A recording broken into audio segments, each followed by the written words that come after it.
શું રૂપાલા સાહેબની ટિકિટ આપી દેવામાં આવી છે? શું રૂપાલા સાહેબની ટિકિટ રદ કરી દેવામાં આવી છે?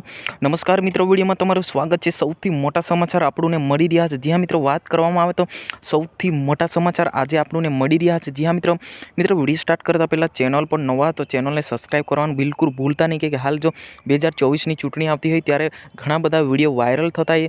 વાત કરવામાં આવે તો સારા વિડીયો પણ વાયરલ થતા હોય અને એક બાજુ જોવા જઈએ થોડા અન્ય ટિપ્પણીવાળા વિડીયો પણ વાયરલ થતા હશે.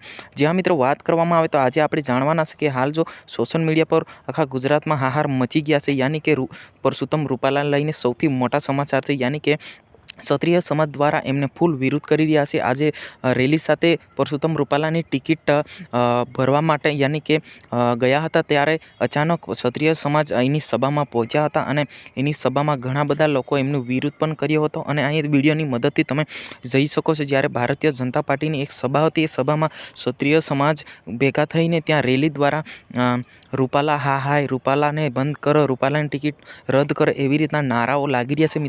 મિત્રો આને લઈને તમારે શું કહેવું છે એ કોમેન્ટ બોક્સમાં અવશ્ય જણાવજો. કેમ કે હાલ સોશિયલ મીડિયા પર આ વિડીયો ખૂબ વાયરલ થઈ રહ્યો છે કે આ ઈકે ચેનલ કોઈપણ પ્રકારની યાની કે કોઈપણ પક્ષને વિરોધ કરતી નથી. કેમ કે અમારું કામ છે તમને સત્ય તમારા સુધી પહોંચે. જી હા મિત્રો, હાલ સોશિયલ મીડિયા પર આ વિડીયો ખૂબ વાયરલ થઈ રહ્યો છે.